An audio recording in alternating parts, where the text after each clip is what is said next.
I'd like to ask everyone to please rise for a moment of silence, followed by the Pledge of Allegiance.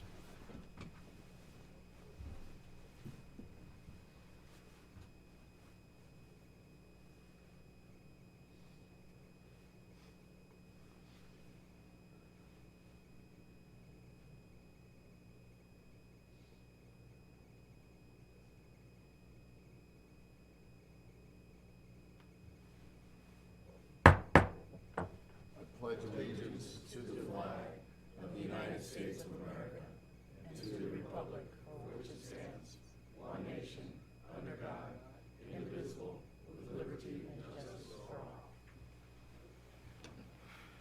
Thank you, everyone. Madam Clerk. Roll call. Roll call.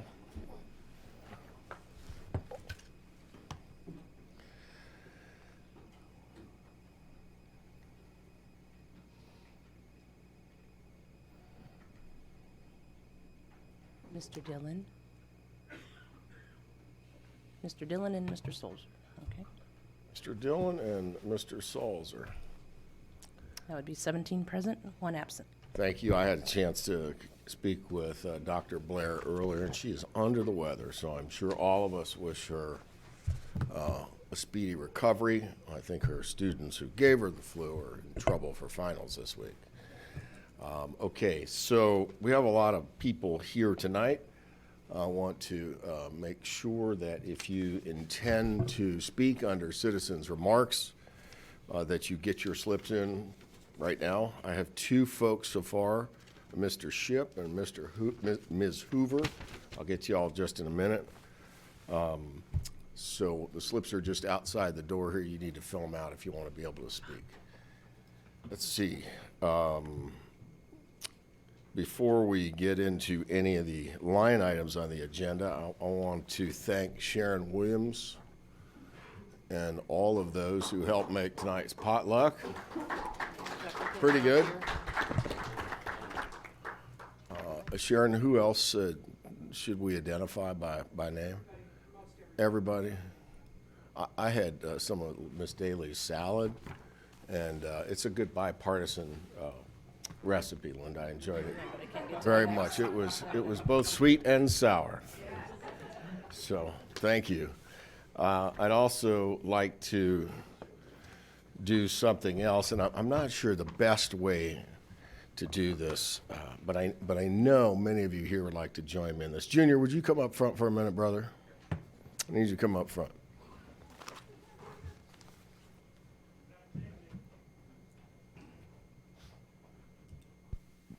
Mr. Watkins, let's come over here in front of our little flags and stuff. Hey, Ben. Yeah. Yeah. Things going okay? Got all your Christmas shopping done? I got my wife Christmas shopping done. Okay. Not mine. So are you on the good list or the bad list? Good. All right, we'll money, see. Money talking, boy. Sheriff's Department's detectives are right over there. Sheriff's right over there. We're all covered up. I have been told as I came in the building today that you have been serving the Peoria County Board for 25 years, that you first were sworn in on December 5th, 1994. Seem about right? Close. Okay. Anyway, as you know, we applaud longevity in the company, so this is in recognition of your 25 years of service to the citizens of Peoria County and to Team Peoria County, who staff our services every day. Congratulations. I know how humble you are, but I'm going to give you the mic. It has been a great pleasure to serve 25 years and some more days. Thank you very much, and have a good day.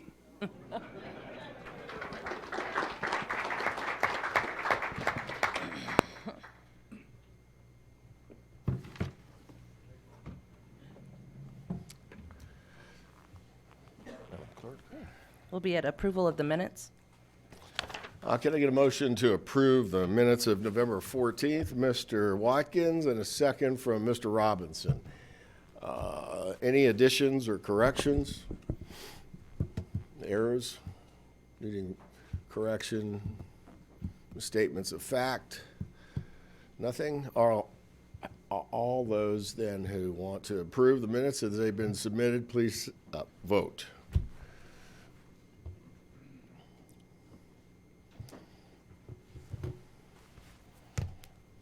Seventeen ayes, 0 nays. Next would be citizens' remarks. Thank you. There is a fairly good-sized group of folks here tonight, I think, from our team, Peoria County, and their bargaining unit per se. I want to go ahead and use the chairman's prerogative to extend the time. Normally, we would allow each person speaking 5 minutes. In recognition of only 2 slips and 40 or 50 folks, I'm going to go to 7.5, 8. Okay, I don't want to cut anybody off, and if you're still going, I'll probably let you keep going. Okay, but awful lot of folks. I'm sure it's quite important. I'm sure you have some important things to say. Is there any member of the body that disagrees with my? Feel free to. Okay, all right. So they agree with me too. I'll start with Jill Hoover. Jill, please come forward, and I'll get you a microphone right here.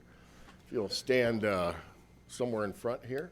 You're not talking to me, you're talking to the whole room, okay? Nice to have you. Thank you so much. Good evening. I would like to thank the Peoria County Board members for allowing me time to speak with you tonight. I would especially like to thank my board member, Kate, from District 9. My name is Jill Hoover, and I am here tonight as a Peoria County employee, as well as a member of AFSCME Local 3586. As you know, we're in the midst of a contract negotiation. This contract is vital to our livelihoods.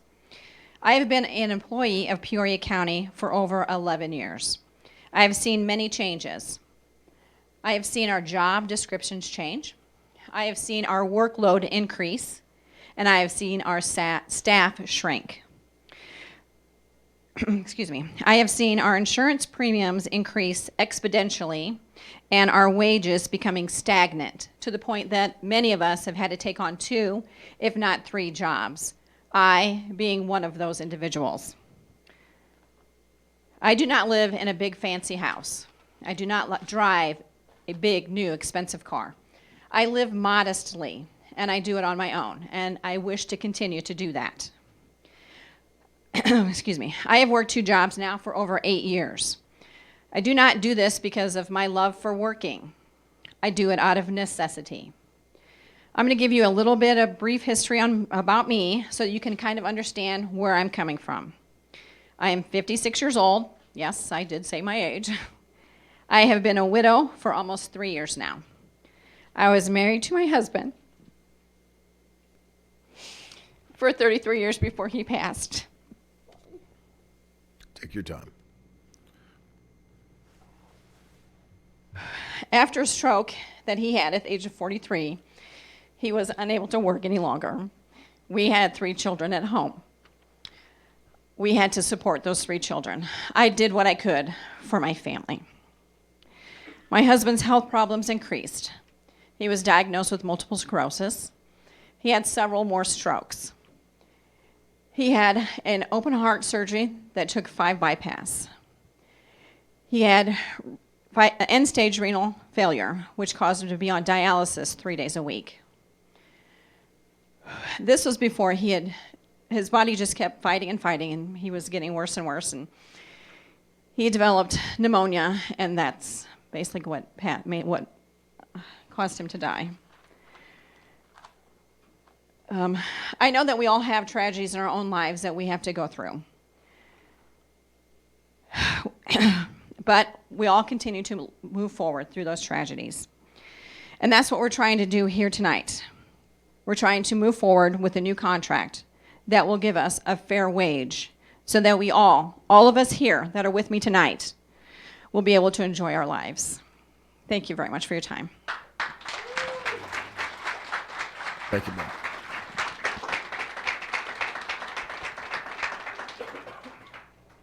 Thank you, Jill. Mr. Joshua Ship, please join us. Thank you, sir. Good evening, folks. My name is Joshua Ship. I am the one of two staff representatives for AFSCME Local 3586, handling the contract negotiation for PICA. I'm joined by my colleague Tim Lavelle, who is going to be assuming full duties of the local here soon. And I just wanted to share some remarks with the board tonight about. Mr. Ship, so Yes. I understand you Yeah. are an employee of AFSCME. That's correct. Not of the county. That's correct. Okay, thank AFSCME Staff Representative, Council 31. I'm here tonight to speak on behalf of the members and the bargaining unit employees of AFSCME Local 3586. Specifically, we are here tonight to speak to the ultimate decision makers regarding the PICA contract that is set to expire on December 31st. Since September of this year, both the union and the county have been in good faith negotiations. We've had several meetings, worked through many non-economic proposals, and have moved towards common ground. The call to action tonight that compels us to turn out, though, is our inability to accept a narrative regarding Peoria County in its operating budget under an austerity budget and an austerity economy.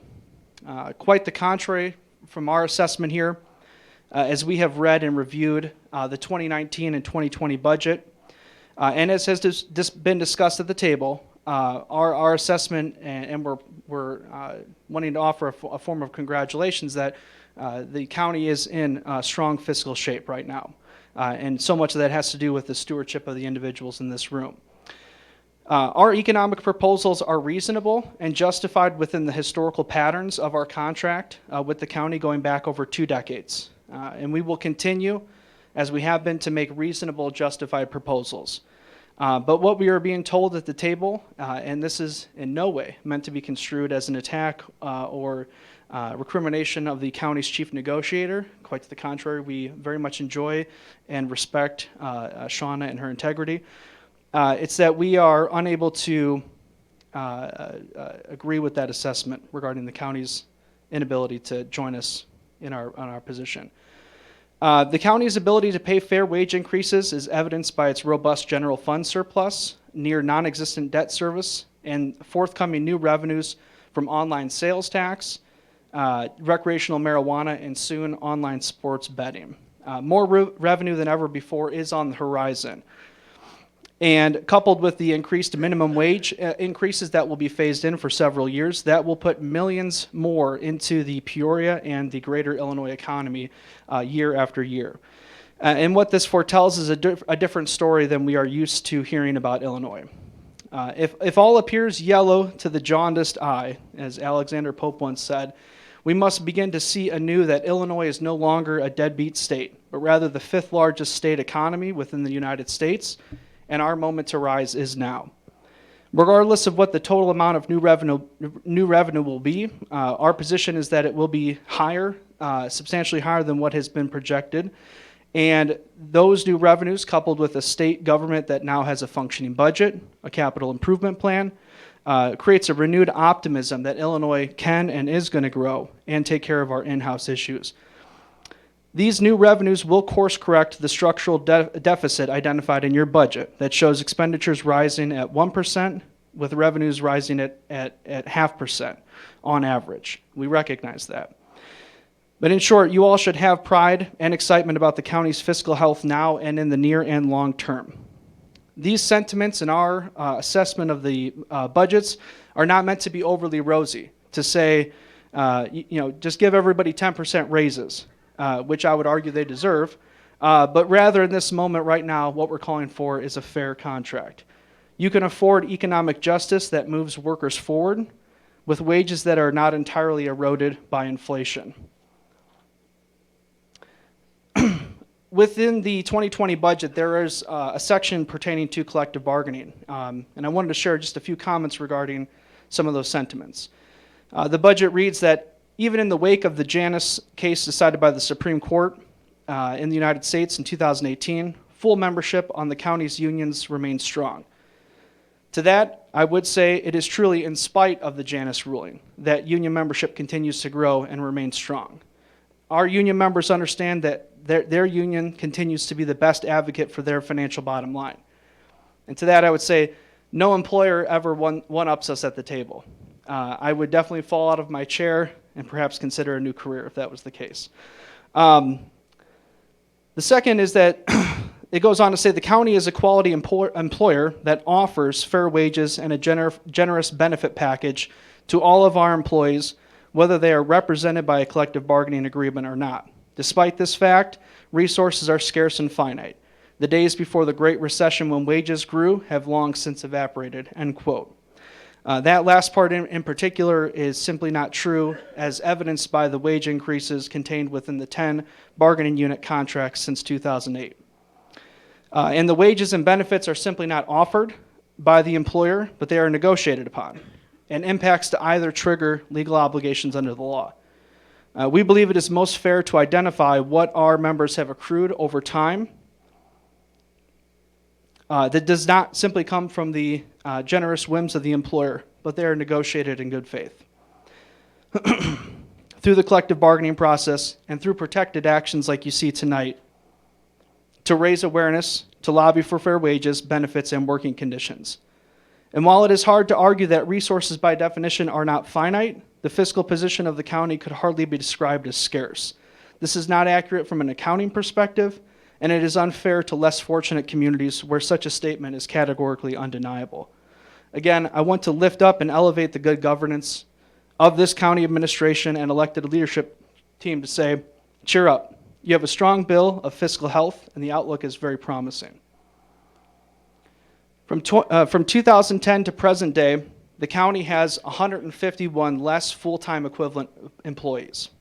Yet the mission and the essential services that the county provides to county residents and the business community continue on. That total work output of the 151 full-time equivalents is being picked up by those who are still here. Those gains in productivity and doing more with less staff are being undervalued, and county management is getting a discounted price on quality professional work. Work, I must say, that is being done by Peoria County residents and taxpayers who are not only employees with the county, but are employees in other businesses in Peoria County because they need to work 2 or 3 jobs to make ends meet.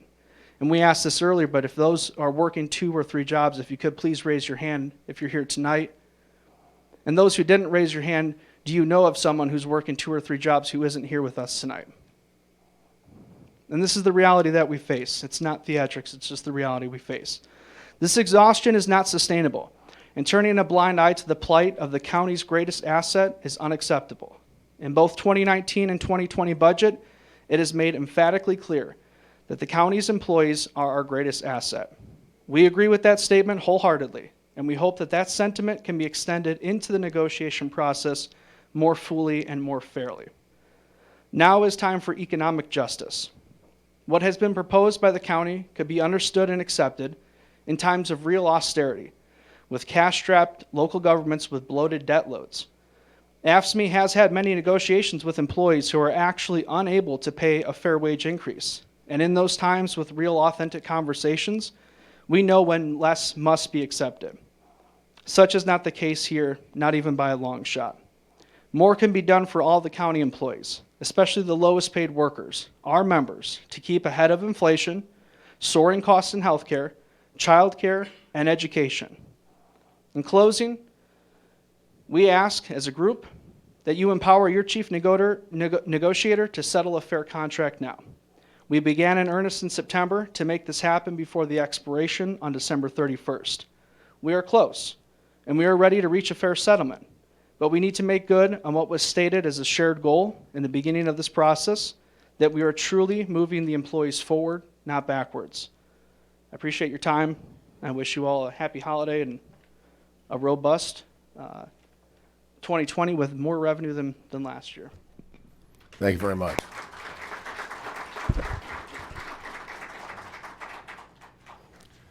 Appreciate Mr. Lavelle, you being here tonight. I don't know if this gentleman is supposed to replace you or partner with you, but we have always enjoyed a very professional.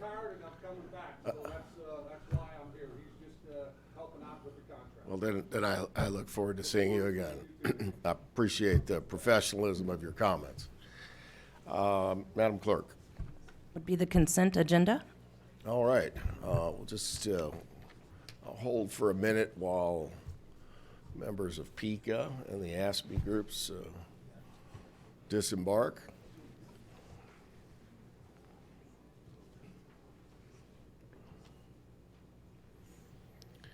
Thank you. Could I get a motion to approve the consent agenda, please? Mr. Elsasser, Ms. Williams?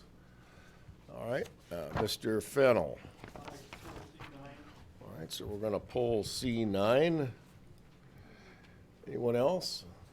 Ms. Pastusha, welcome. I'd like to pull C16. C16. Anyone else? All right, just to recap, the consent agenda minus C9 and C16. Please vote.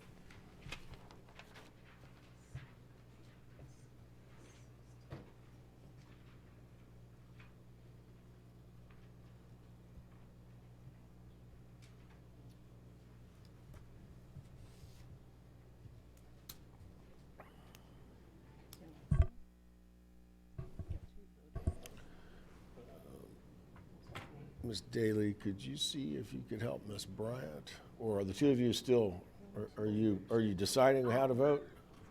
I was gonna say. There we go. 17 ayes, 0 nays. Thank you. Okay, so we're going to come back to C9. Can I get a motion to put C9, which is a resolution from Public Safety regarding expenditure for the courts? Mr. Fennel, you placed that. Mr. Rosenbaum, a second. Discussion? I'm sorry. Mr. Fennel. Yes, I'd like to pull this. It's a budgetary amendment. I'd like to pull this and put it on the 18th, the meeting of the 18th. Okay, so procedurally, then, we would probably use, amend the motion to defer to the budget meeting on the 18th. So we would amend this motion. Okay, can I get an amendment? Thank you, Jim. Thank you, Mr. Rosenbaum, on the second. So we're going to vote on the amended resolution, which is to move item C9 to next week. All right, that's what we're voting on first. I'm sorry, the motion was, So the amendment is to move it to December 18th. who made that motion? I didn't hear that. It's coming from Jim. And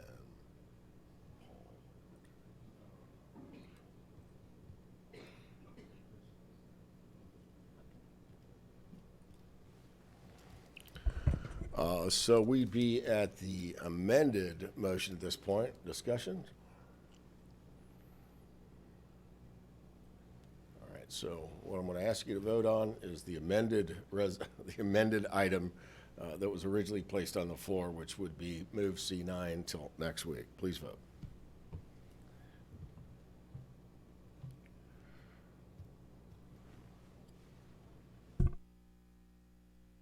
Seventeen ayes, 0 nays. Thank you. Okay, so now we vote on the resolution as amended. Without Alan Mayer here, I feel like I've actually had a growth experience tonight. I did that without coaching. Okay. All right, so any discussion then on the motion as amended, which is to take C9 from this week's consent and move it out a few days? Seeing none, please vote on the resolution as amended.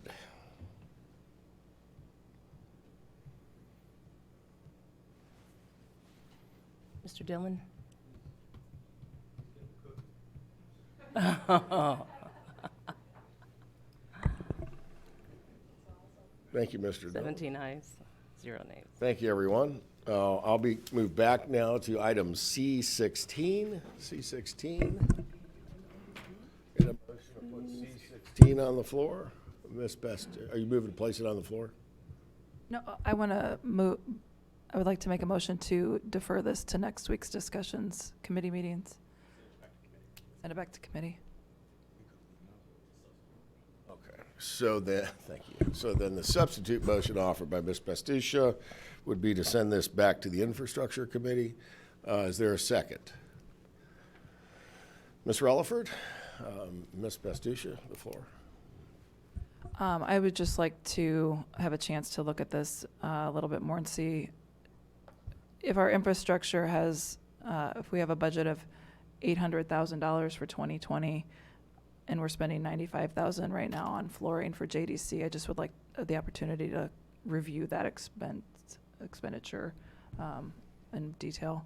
I don't want to vote against it. I just would like to look at it and see if all of those projects on that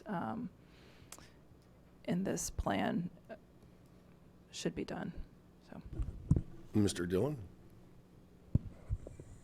I agree with Kate that things need to be looked at, but just not necessarily on this particular one going forward. We've had the discussion of looking at projects in more detail like we did and defining what's essential versus non-essential going forward. But this project's been in the queue for a long time. It's been discussed multiple times over and over in committee. And I respect that you disagree that on this issue, but this is a contract that's already been let and bid. People are probably depending on work moving forward when they bid it, and you're asking them to hold prices again for a whole nother month leading out, because even if we kick it to committee next month, you're pushing it now into the January when this was queued up, been rebid already. And I think Dan might be able to speak a little bit on some of the stuff, possibly what we're doing there. Personally, I understand your concerns. I think that we've had the time to discuss it and going forward, and I agree that we need to have a broader discussion like we had last month. I'm just not in a position to kick the can on this one for a month when more than likely we're going to approve it then also. So I'd like to just vote on it today for the contractor's sake and everybody else to move it forward, and then have a broader discussion about how we do allocate dollars, because this one has been in the pipeline for basically over a year to get to this point. So I think the discussion to delay this one would have been earlier in the year. So I'd like to move this one forward. Thank you, Mr. Dillon. Mr. Fennell, and then I'll come back to you, Ms. Pastisha. Just to support Jimmy, Mr. Dillon's position, this was deferred last year and then brought forward again this year, so it's already been deferred a year.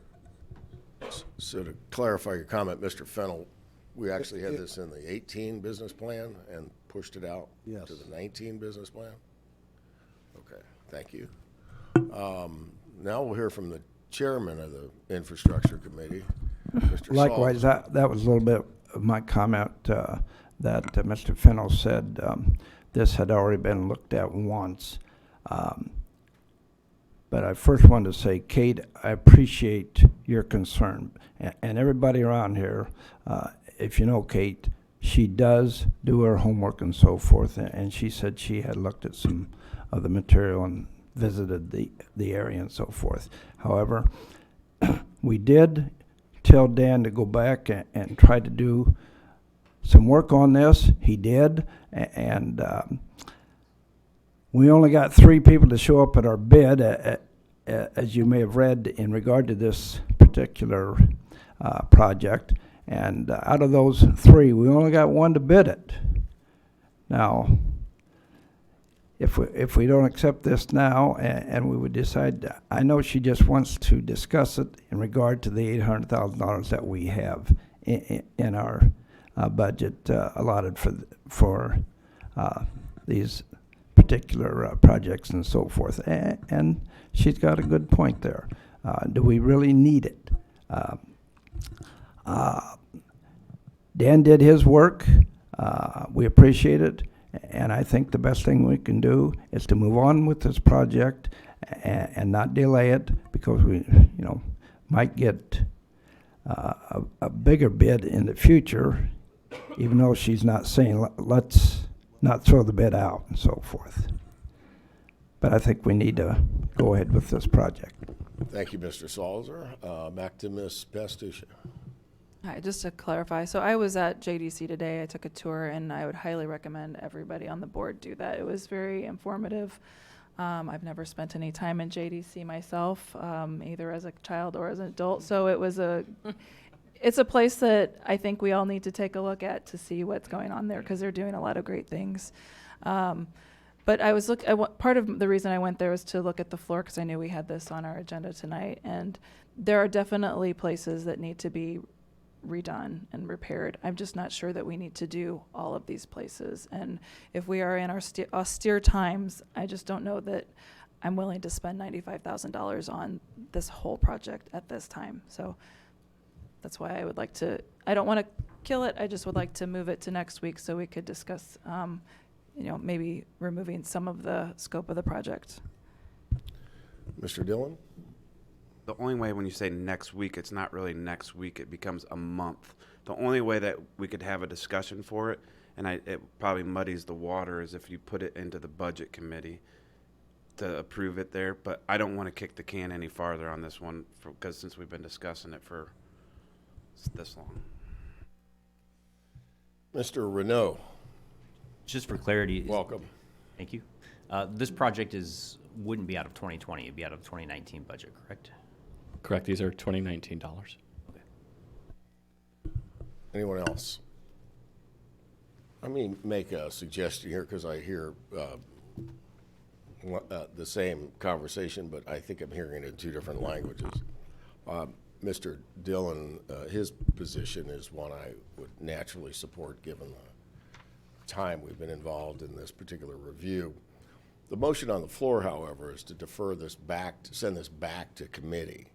Perhaps someone would like to amend the motion on the floor and defer this item until next week's budget meeting, and we could place it as a resolution for approval then. And then I think it's possible, if necessary, to notice up a meeting of the infrastructure committee to have this conversation back in the infrastructure committee to yay or nay it, and we'll have a placeholder on the agenda for next week's budget meeting, as opposed to putting it off till next year.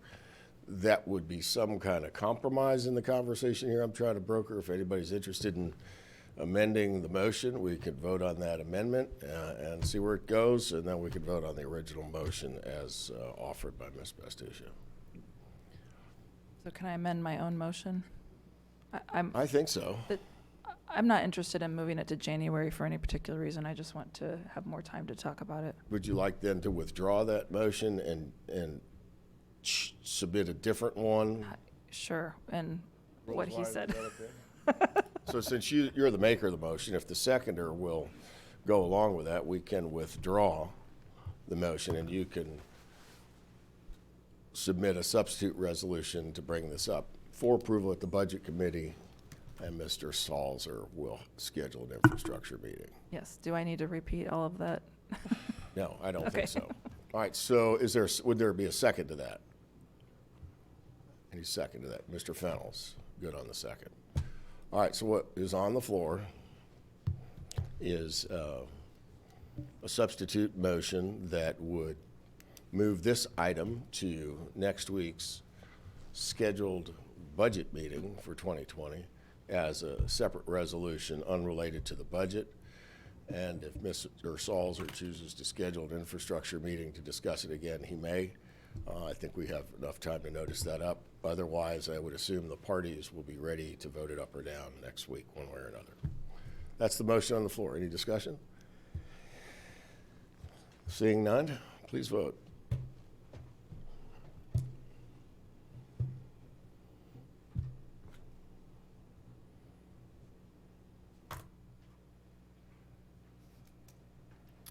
And 14 ayes and 3 nays. That looks a little more Christmassy. That's green and red now. Okay, thank you. Thank you, all of you on that conversation, and we'll move on to the next item. Next would be the zoning ordinance and resolutions. Could I get a motion to place on the floor case number 048-19-U, please? Thank you, Mr. Robinson. Thank you, Mr. Dillon, on the second. Any comments, conversation, Mr. Dillon? Is this a standard one for you? This one is this. It's a special use. It is a caretaker's on a storage unit, and the license only stays with the as long as the owner owns it. So, if he would ever sell it, the caretaker's license has to be reapplied. Thank you. Any discussion? Comments? Seeing none, please vote.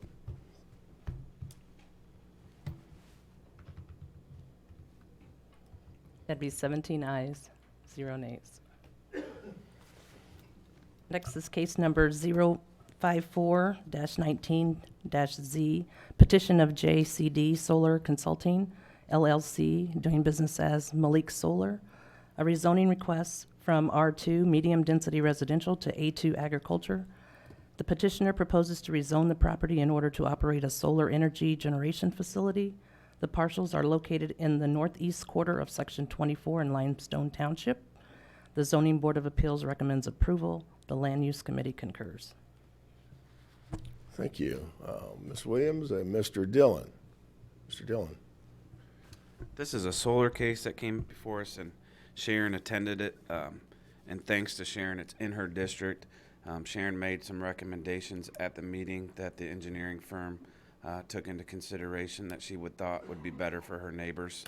And so they're willing to do that moving forward on an access road. So thanks to Sharon for her work on it. Thank you, Mr. Dillon. Ms. Williams. Thank you, Mr. Chairman.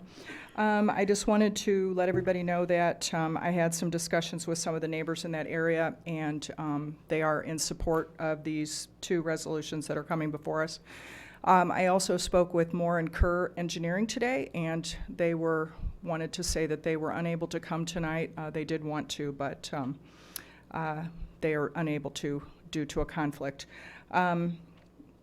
Yeah, I've been working with these people for the month or so, and I think we have an idea of a different way to tackle these two projects. So we're going to see. I'm going to meet with them here in the next month to go down and look at the property that I'm talking about. So thank you.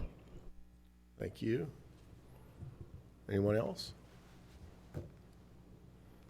So the motion on the floor is to approve item 2. Please vote.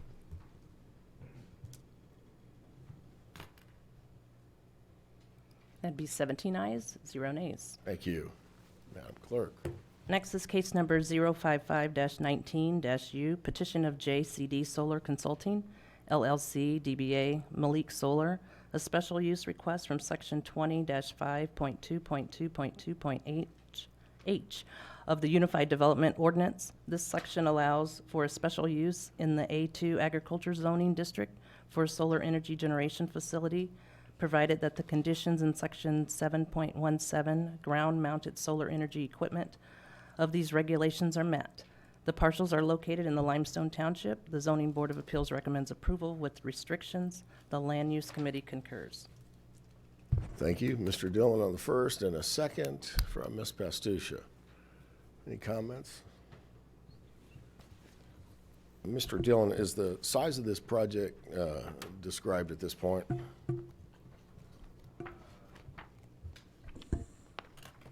It's very similar to the other large-scale projects that we were doing on. It's kind of in a ravine. You can see it off the interstate. And actually, Sharon's commented in the 2 patches of open land down there. It's in a very highly wooded and hillside. That it might, this is the area that typically gets a lot of complaints for ATVs traveling down there, which is illegal. It runs into other property, but it basically runs down through the Kickapoo Creek and 474 area back there. So it will be a large-scale project, and to my knowledge, they're not utilizing tax incentive, the state grants for this. This is a separate project, right, Kathy?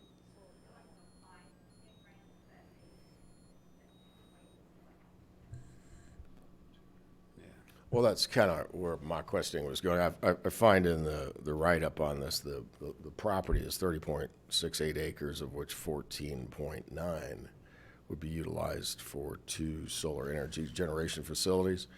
And then further describes a couple more sentences down that the interconnection is expected to cost between $50,000 and $150,000. So is this a go, or are they trying to figure out how to pay for the interconnection? It's similar to the other solar cases we had, in that they're still seeking some funding. Their biggest concern, however, with the interconnection costs, they were low compared to others that we've seen. Chairman, 50 to 150 is in the Goldilocks area for them. It's when you get into $500,000 to $1 million on interconnections that it doesn't become feasible.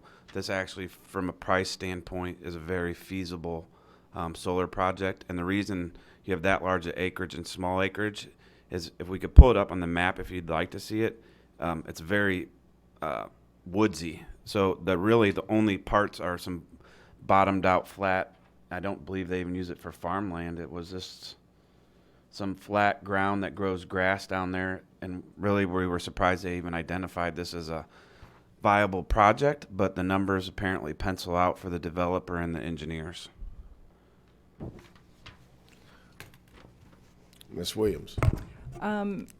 The owner's been trying to do something with this property for a long time, and just in speaking with the neighbors, this is a really great idea for this type of, it's very long and narrow, and the reason why they have these two coming forward is that they need access into the property because it does sit down in a gully area.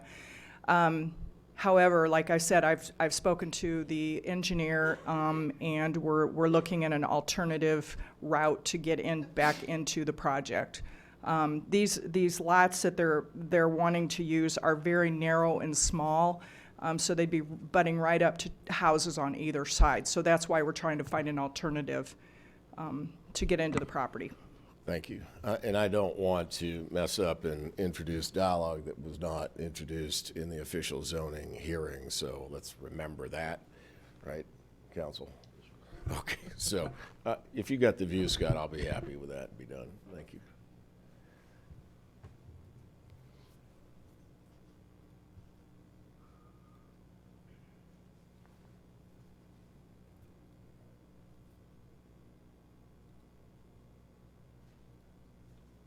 Roughly the area in the pink. You showed him the overlap of the actual trees and Sure. terrain pictures. Yep. That put it in better perspective. So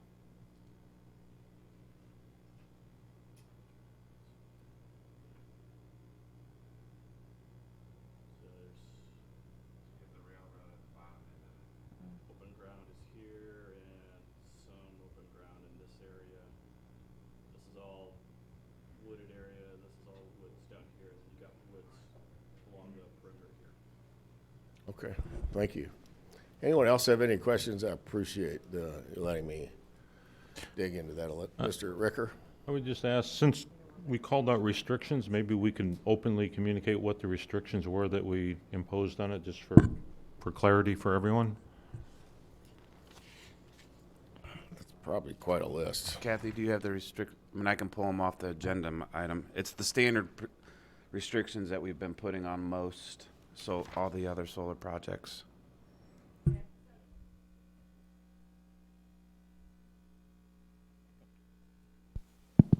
Thank you. There are 8 restrictions, and these are the standard ones that we put on all of the other solar cases. The first, which is specific to this property, is that none of the facility can be located within the floodplain area. The southeast corner of this area is in the floodplain. Their site plan they're not planning on putting anything there, but we did want to point that out in the restriction. The second is that the ground under the solar arrays shall be planted and maintained in a perennial vegetative ground cover. Third is that required permits, including building permits, electrical permits, fence permits, stormwater and erosion control permits, must all be obtained by the county. The fourth is that any access permits would need to be obtained by the road commissioners. The fifth is that they would be required to obtain the decommissioning plan, which is within our ordinance requirements, and maintain the financial security, which is required within our ordinance requirements. The sixth is that a valid permit for the road usage would need to be maintained for any scheduled maintenance if required by the road commissioner, and there would be no outdoor storage of equipment or materials. The seventh is that an agricultural impact mitigation agreement would be submitted to our department. That is a state requirement, but we'd also like a copy to just ascertain that they've obtained that. And lastly, that the trees that they had planned on keeping around the perimeter of the property that Scott showed you would be allowed to remain there to serve as a buffer for the neighborhood. Thank you. Satisfied? Okay, anyone else? Seeing no other hands, I would like to go ahead and call a vote. Please vote. Thank you for the help on that, Mr. Dillon.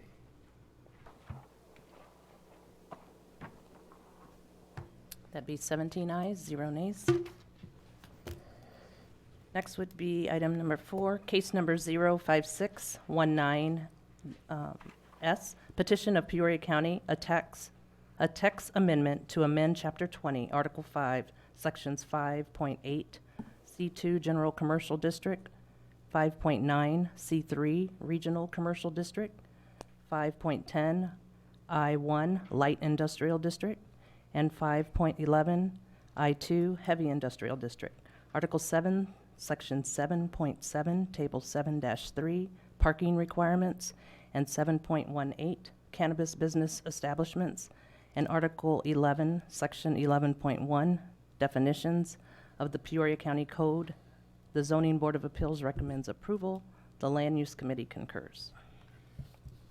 Thank you, Madam Clerk. A motion on the floor by Mr. Dillon and a second by Mr. Robinson. Mr. Dillon. Chair, I'd like to ask for the privilege for the staff to give the presentation that was given in committees so that everybody, Andrew and Kathy and the team worked really hard on this. This is kind of the shortened version, but if you recall, this is once we approved cannabis, we asked for proper zoning, like how we would regulate taverns in the county. So this is what we charged staff and the ZBA to come up with. So being that this is regulating cannabis, we thought it would be a good idea if the full board saw the presentation that the committees were given.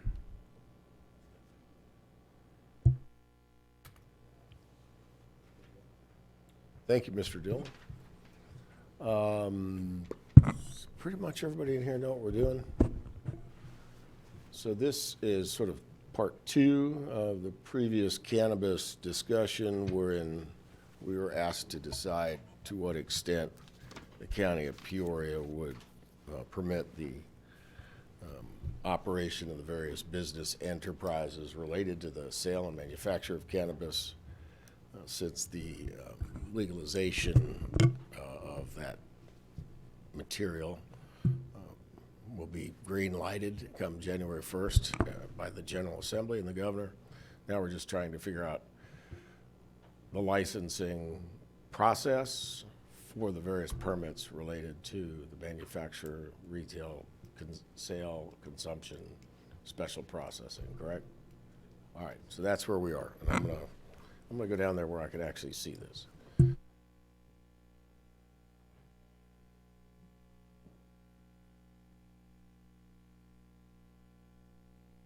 Thank you. I'm Andrew Braun. I'm the Assistant Director with the Department of Planning and Zoning. I know most of you through our experiences with the Land Use Committee. We have been working on this project for several months since the state announced that there was going to be adult use cannabis, commonly known as our recreational cannabis. So this presentation was given at the Zoning Board of Appeals back in November, and it was also given to the Land Use Committee meeting in the early December, just last week.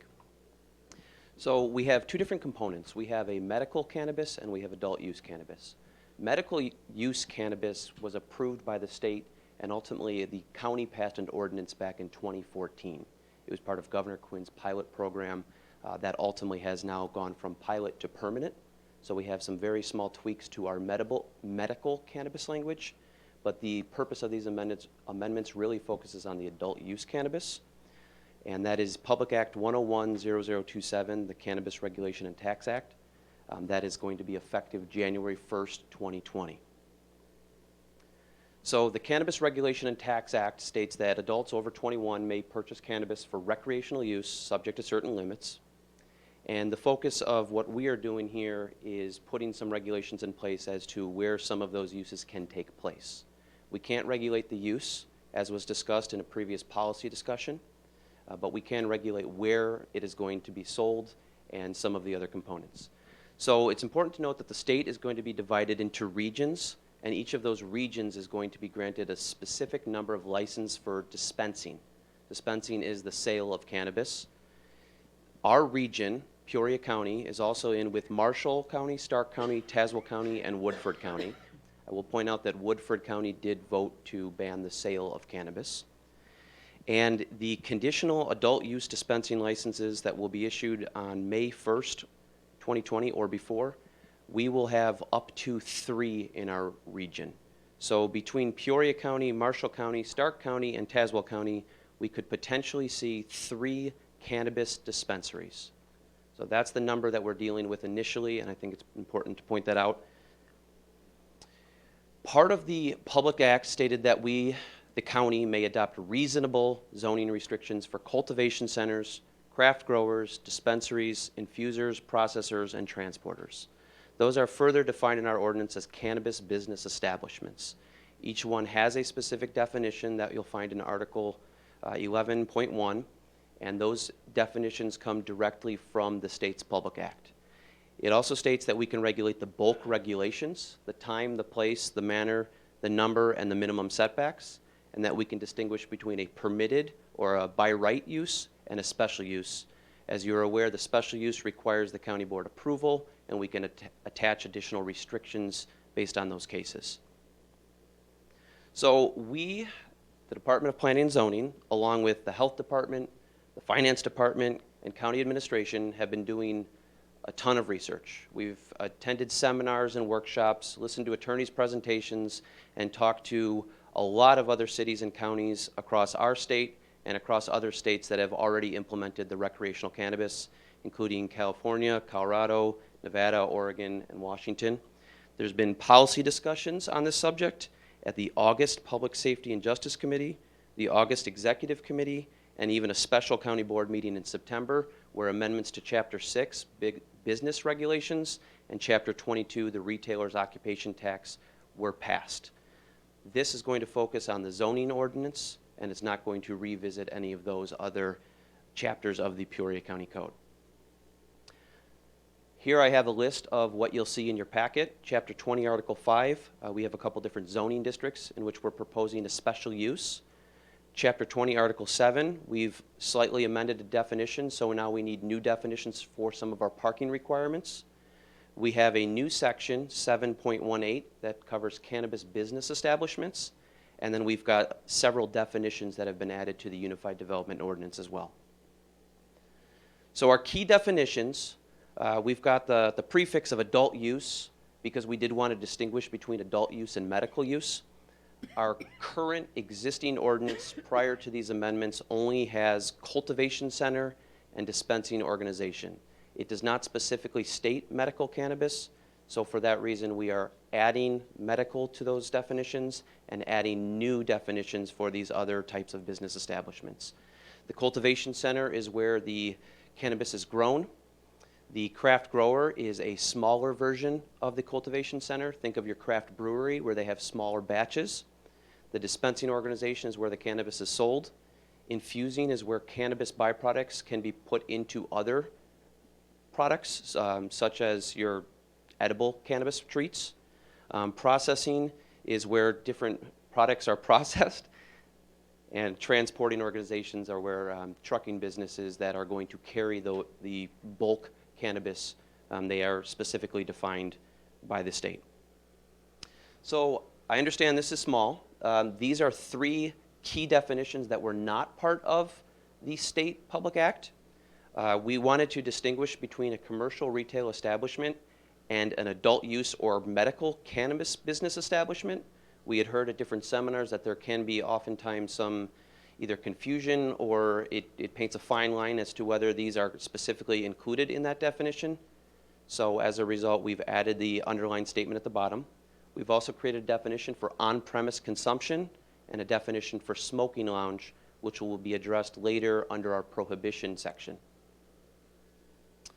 So the special use is proposed for adult use cultivation centers, craft growers, infuser organizations, and processing organizations in our C2 general commercial, C3 regional commercial, and I1 light industrial zoning districts. I do have a slide that will identify where some of those are across the county and specific to individual townships. We don't have a tremendous amount. There is also a buffer requirement from sensitive areas. Those are defined as pre-existing public or private preschools, elementary or secondary schools, daycare facilities, daycare homes, group daycare homes, part-day child care facilities, religious institutions, public parks, private parks, or residential zoning districts. So for the purposes of the cultivation center, craft grower, infuser organization, and processing organization, they will not be allowed to locate closer than 1,000 feet from the property line of a pre-existing sensitive use. For the dispensing organization, they will not be allowed to locate closer than 500 feet. That was consistent with the state's recommendation, and it is now consistent with the proposed regulations that we'll impose for medical cannabis. You'll notice that we talked about 4 zoning districts initially, but that last slide only talked about 3. In the I2 zoning district, we are only proposing the buffer requirement on the dispensing organization. We are not proposing it on the other uses. That is because the I2 heavy industrial zoning district, per definition, is an area that ordinarily has significant impacts on the environment or on the use and enjoyment of adjacent property in terms of noise, smoke, fumes, odors, glare, or health and safety hazards. So we thought that that was consistent with the definition of I2, therefore the buffers weren't necessarily required. I do have a map, and I can bring this up in a higher level detail in just a moment. We are dealing with only 195 parcels currently zoned commercial or industrial, so that just paints the picture of the volume of parcels that this is potentially capable of coming forward. It's not going to be significant. We do have an amendment for parking. Because we changed the definition of commercial retail establishment, we then had to create a definition for cannabis dispensing organization parking requirements. And then we've also got a definition for our other cannabis business establishments, some of those heavy industrial and more warehouse type uses. We have created minimum submittal requirements for special use permits under section 7.18, the new cannabis business establishments. We are asking for a signed disclaimer statement from the applicant. This is still illegal at the federal level, and we are asking applicants to indemnify and hold harmless Peoria County in the event that there would be any issues at the federal level.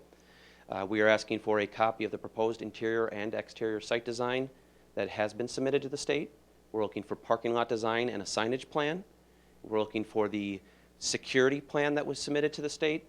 That's going to detail how interiors and exteriors will be monitored to protect the premises, purchasers, and their employees. One thing that the county has found through our research is that an odor control plan should be included. This was not something that was part of the Public Act, but it details how off-site odors will be eliminated, and then the compliance with any additional regulations the county should impose or the state should impose. We have a couple minimum submittal requirements for building permits, a copy of the license issued by the State Department, whether that's the Department of Agriculture or the Department of Professional and Financial Regulation, a copy of the state-approved lighting plan, and then in addition to any standard building permit requirements. So I did mention that there would be a couple items that were prohibited. Product display is proposed to be prohibited. No products sold shall be visible from the public street, sidewalk, or other public place. We're proposing to prohibit on-site consumption or use within the dispensing organizations, within parking areas or other public areas, and there are signs that would be required to prominently display this prohibition. And smoking lounges, that is one topic that in some states they have allowed. Peoria County, through this amendment, would prohibit smoking lounges, which are a business establishment or room that is dedicated in whole or in part to the smoking of cannabis, cannabis concentrate, or cannabis-infused products or solutions. I will note there is a trailer bill, Senate Bill 1557, passed both houses on November 14th. It will require us to come back with a couple cleanup amendments, mainly in terms of definitions, but also that retail tobacco stores under that bill would also be allowed for on-site consumption, and through our on-site consumption prohibition, we want to clean up that language. So if there's any questions, I'm happy to answer them, and pass that back to the chairman. Yes, you said in our region 5 counties that there are only going to be 3 of these allowed, and these are all rural, non-municipality areas, correct? Do you have any idea what the municipalities' quota would be? This would be the entire region. This would include the municipalities. Oh, including them, okay. Including the municipalities. So if somebody's going to locate in the city of Peoria or the city of East Peoria, that would account for the cumulative total of 3 that we are allowed within this region. Ms. Pastucha? Do you have any idea how many parcels within the city of Peoria? I didn't know if you knew the answer to that. Unfortunately, I do not. Thank you. Next. Mr. Ricker. Just want to make sure clarification. So we're saying 3 dispensaries? Is that the 3 that we're speaking of? The 3 number applies specifically to dispensaries. Those are regulated at the regional level. The other uses are regulated at the statewide level. So in terms of a cultivation center, currently the state has authorized, 20, and they are stating that after July 2021, no more than 30 cultivation center licenses will have been issued. So across the state, we're going to see up to 10 additional cultivation centers. They are not restricted to any one particular area. Okay, so just as a follow-up, within the city of Peoria, if I've heard the news correct, they have already approved 2 dispensaries. Is that correct? Within the city, which would be part of Peoria County and this 5-county region? Correct. So that would say there would be 1 more allowed in this 5-county region to be placed for a dispensary? That would be my understanding. Ms. Williams? Mike, isn't it that if they've got the medical, then they can automatically get, so then there'd be 3 additional? Right. Is that right? So to clarify the comment, the situation that's occurred within the city of Peoria, they currently have a medical license. Under the state act, those which have a medical license can also obtain a recreational use license. The city passed some ordinance restrictions that required them to go back before the board to get that approval. In addition to the medical license, anyone who has an existing license gets this +1, and that does not count towards the 3. So the one that was approved this week for that satellite site is associated with the existing medical use. In addition to that, there is a existing medical facility in East Peoria that could get a +1 satellite site. That is actually, there's specific terminology for it, but we will only get 3 more in the region that are not those satellite sites. Thank you for the clarification. You're welcome.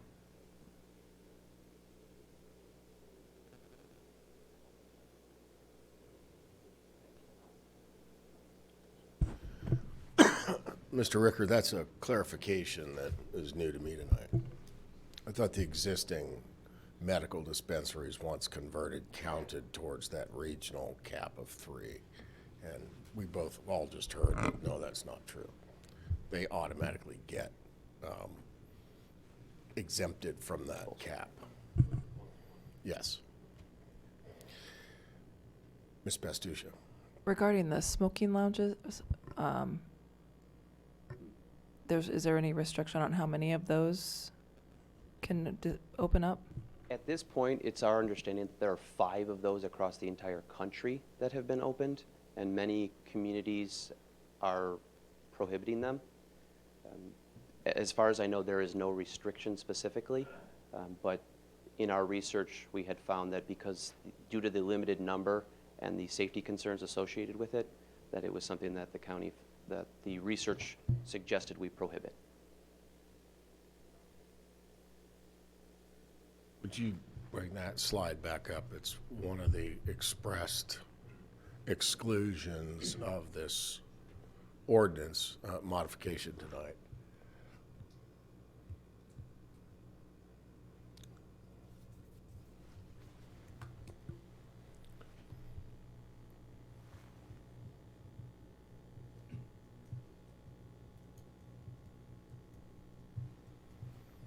Got it? Mr. Ricker? And again, just for clarification, so this is for the unincorporated, so if one of the incorporated cities within Peoria County wanted to offer a smoking lounge, that would be their call, not our call, correct? That is correct. This ordinance applies specifically to unincorporated Peoria County. Okay, just for clarification, thank you. Thank you. Mr. Dillon? Specifically, only 192 properties, because that's what they're currently zoned. So even when you talk about the county, we're getting really limited to the amount of properties that they could apply this to. And again, I thought this was important for everybody to see and understand and get to see. Luckily, I get the opportunity once a month to witness it, but what a top-notch and first-class Planning and Zoning Commission with Kathy and Andrew and their team that we have to put this together. They have other counties call, other municipalities call all the time. The amount of research that they do to get stuff, kudos to the staff for everything that you guys do to make us one of the best around when it comes to stuff. So I just thought it was important that everybody understand, because it is a very complicated, and even though we've been through multiple presentations, it can still get confusing to the things, because a lot of the legislation possibly still moving parts to it. So thank you for this presentation today. Welcome. Anyone else?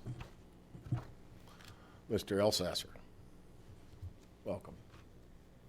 Well, I know that the ship has already sailed and it's in place, but if you can bear with me for a minute, I just came across something in the last, about 2 weeks ago, and it's not just some podunk newspapers like CNN and Washington Post, and USA Today. They stated that, and I know this is a separate issue, but in the states where they've legalized marijuana, that the traffic accidents are up 6% from the neighboring states that do not have legalized marijuana. And so I think we're just making a huge mistake by going down this path. I think we'll regret it someday. I think there'll be a crisis. I met a man, not met a man, but I've known him for several years out of River City before I came down here, and I did not even bring it up. For some reason, he just came up to me and he said, "What in the world is going on with marijuana?" He said, "Tell those county board members that this will lead it to possibly to an opioid crisis, unlike the one that they had in China for 120 years." And so I know that may seem a little far-fetched, and I don't necessarily agree with that, but they're just going to go to that extent. But I think we're going down the wrong path, and I certainly won't be supporting this, because I think it's just the wrong message and the wrong thing that we're doing for our young people. Thank you. Anyone else? Andrew, did you go to school to study planning as a major? Was that your major? I studied regional development at the University of Arizona. Anyone on the team? I know Scott came out of the planning department years ago. Anyone on the team go to school for planning? Because this probably wasn't in the books when you went.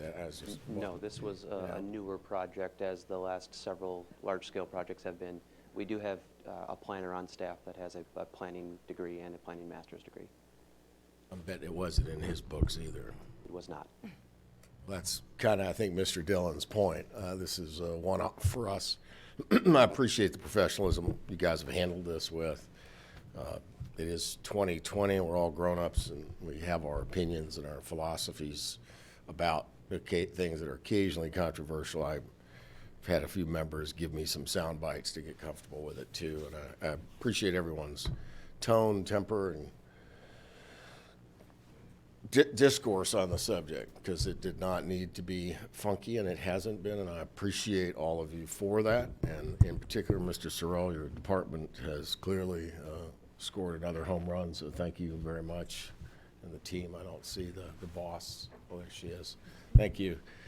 Seeing no other hands, vote Mr. Elsasser. I was just talking to Mr. Watkins, and one thing I do wish that we had in place or could put in place is some kind of a test that determines a standard as to whether you should be driving or not when using marijuana. I mean, we have it for alcohol, obviously, and so, pardon me? Yeah, I know that. I mean, it'd be pretty tough to come up with a instrument or something like that, but I don't know what that standard would be. But if people want to do something in their basement in their home or whatever, that's fine. But I don't want them out on the road. Okay, so you said that's fine if people. Well, I mean, because that's a shift. No, it's not. What I meant was, it's going to pass, and so you got it.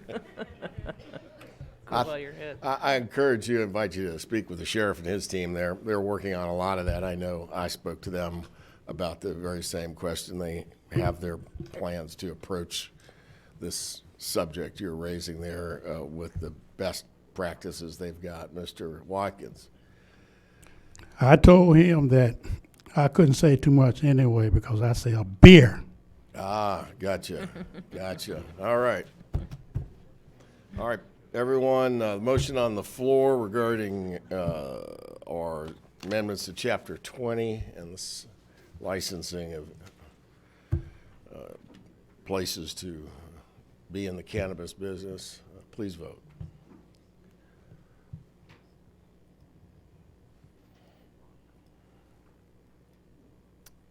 Fourteen ayes and 3 nays. Thank you very much. Next is miscellaneous and announcements. Well, Madam Clerk, why don't I start with you? Well, Oh, I'm sorry. Sorry. I apologize. I did It's skip okay. that. We do have review of executive session minutes. This is the one part Larry gets to do, you know? Sorry, Larry. Counsel. Thank you. The state's attorney recommends that all previously held minutes continue to be held as the need for their confidentiality still exists, and to destroy executive session audio recordings which are more than 2 years old, except those that relate to pending litigation.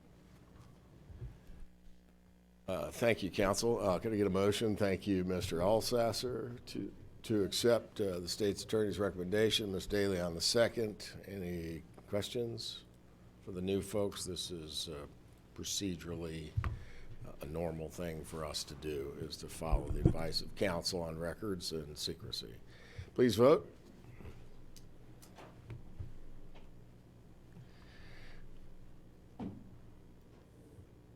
Phil? Mr. Salser? 17 ayes. Thank you. Madam Clerk, let me just correct my term, secrecy to confidentiality, please. You had comments under miscellaneous? Just that I put at each one of your stations an invite to the Peoria County Employees Christmas Luncheon. You all have this flyer, and you're all invited. Thank you. What's that date, time, and place so we can get Next it in there? Thursday. The 19th, here at the courthouse. It is. Right here on this floor, in this room, between 11 and 1. Will there be cookies or cakes by Rachel? There will not be this year, but we will have dessert. Excellent. Lots of good food and dessert. All right, so going around the room, taking the most senior members, any miscellaneous items? All right. Mr. Alsace. Thanks again, and so much for the wonderful food, man. That was just amazing, everybody. Mr. Salzer. That's an excellent, Phil. Can you hear that? Tie, Phil? That's his tie. Wow, that's pretty. I can almost hum along with that, Phil. I'll try and catch up afterwards. I was late for your party. Yes. Well, admit, we're going to all go back in there and finish it off, or Yeah. Miss Sharon over there won't do that again. Anyone else? Moving around the room, moving to Mr. Robinson.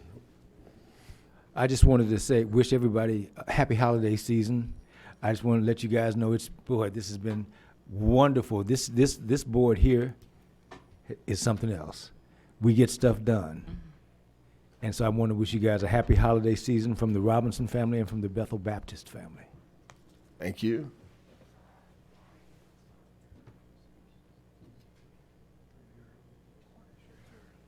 Anyone else? A couple folks, obviously there's some elected officials here tonight, thank you. Of course, our incredible security staff is here. But Vera Cornish, Vera, will you raise your hand? Vera told me sometime last fall that she was thinking about wrapping it up in April of 2020. Is that still your intention? Oh, did you change your mind, or did I just have a usual rand moment and forget it? Okay, good. I just saw you down here. You're always a good spirit. If you know her family, you'll know what a treasure she has been, not only in her community and her neighborhood association over the years, but of course, being that person in the window at the state's attorney's office when maybe a family member was down there to ask some questions about where their kid was. So I just, God bless you. I know you're the toughest, sweetest, kindest, bestest ever. And I'll get Judge Lyons down here to agree with me. It is a holiday season, whatever your tradition. I hope you enjoy it. I'm fine with all the Merry Christmas and Happy Hanukkah stuff, but whatever your tradition is, please enjoy it and please be safe. This has been a heck of a year for all of us. We have to come back next week and agree on the business plan for 2020. If there are any questions remaining on that, please get to Scott. I don't expect that meeting to be unusually long, but we are a deliberative body, and if folks got questions and need answers, then we want to get them to you before that meeting. Mr. Sorrell? Mr. Chairman, I would just say, under your rules of order, if any board member wants to make a floor amendment to the budget as recommended by the committee system, you need to get that to staff by end of business tomorrow. That's kind of a big deal. It just, I think it sort of shields us from the surprise moves, and especially the calculation of numbers on the floor, which is not a smart thing to do. Thank you for reminding us. Yes, sir. May I ask which committees have been canceled next week? Because I know there was an email that went out this afternoon. Sure thing. As of right now, County Health Committee and Budget Committee are the ones being canceled. The Tuesday committees are all scheduled, although Mr. Dillon's committee, due to some conflicts of the members, is going to be moved to Wednesday. And we'll send out exact times for those. We'd be adjourned. Thank you, everyone.